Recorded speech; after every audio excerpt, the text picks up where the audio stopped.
გამარჯობა. დღეს ქართულ გენეტიკაში ვიხედებით უფრო ღრმად. თქვენ გაგვიზიარეთ საინტერესო მასალები, ერთი ზოგადი ვიდეო მიმოხილვა და ერთიც ძალიან დეტალური სამეცნიერო კვლევა.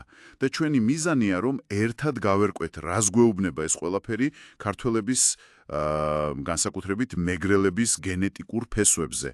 ვნახოთ, როგორია ეს უწყვეტობა საუკუნეების მანძილზე, მზად ხართ? დავიწყოთ ამის დეტალური განხილვა. კი ბატონო, მართლაც ძალიან საინტერესო თემაა.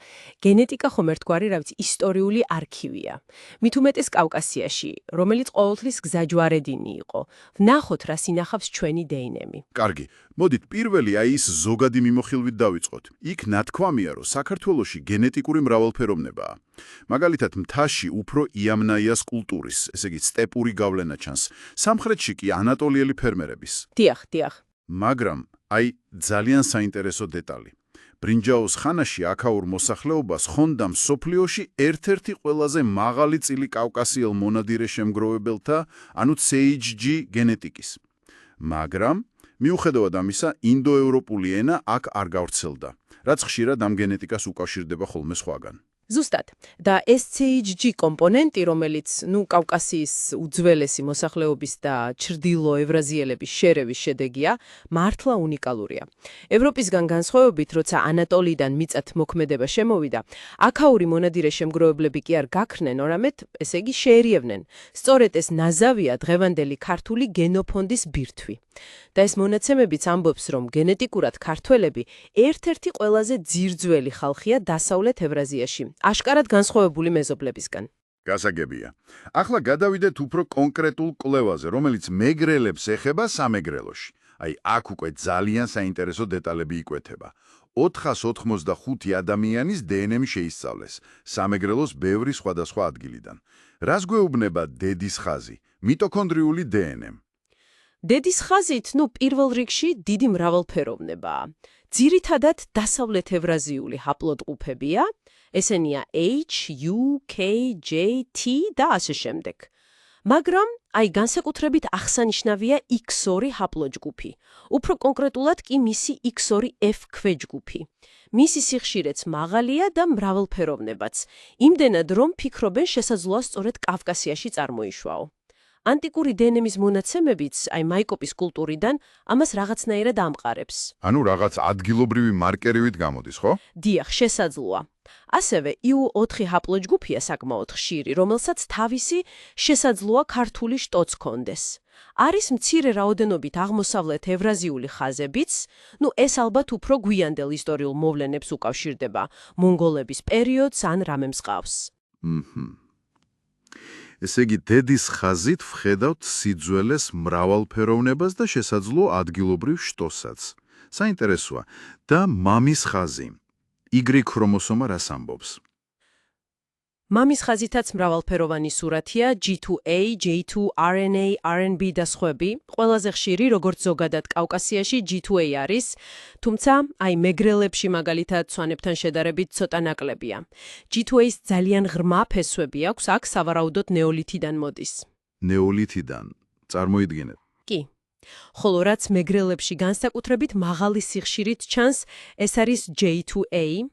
და ამ J2A-ს ზოგიერთი ძალიან ძველი ქვეჯგუფი პირდაპირ უკავშირდება კავკასიის პრეისტორიულ კულტურებს.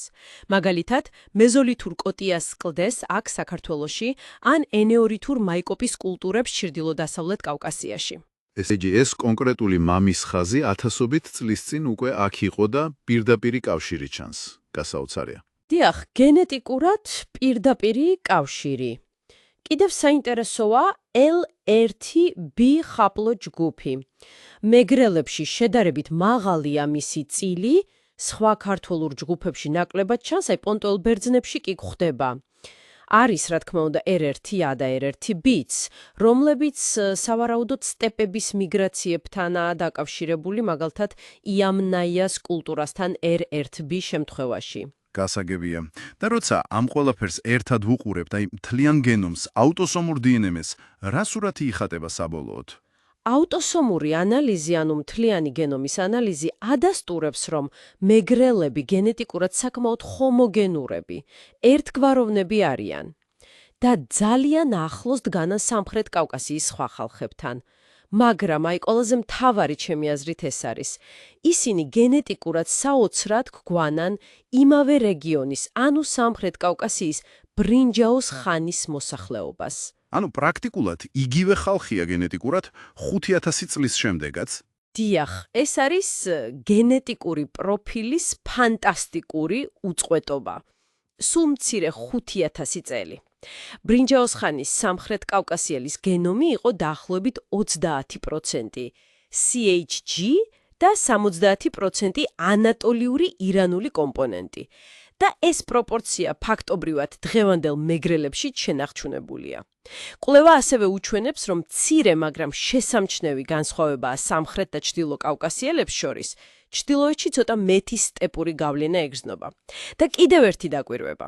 გეოგრაფია ხშირად ენაზე უფრო ძლიერი ფაქტორია გენეტიკურ სიახლოვეში. მაგალითად, მეგრელები გენეტიკურად ახლოს არიან აფხაზებთან. მაშასე, მოდით, შევაჯამოთ. რას გვეუბნება ეს ყველაფერი? როგორც ჩანს, ეს მონაცემები გვიჩვენებს, რომ ქართველებს და კონკრეტულად მეგრელებს აქვთ წარმოუდგენელად ღრმა გენეტიკური ფესვები კავკასიაში. ეს ფესვები ბრინჯაოს ხანამდე და შესაძლოა უფრო ადრეც მიდეს. ეს არის უძველესი კავკასიელი მონადირე შემგროვებლების და ახლო აღმოსავლელი ფერმერების უნიკალური ნაზავი. და რაც მთავარია, ამ ნაზავმა საოცარი უწყვეტობა შეინარჩუნა 1000 წლეულების მანძილზე. ნამდვილად, ეს არის მთავარი დასკვნა, სიძველე და უწყვეტობა.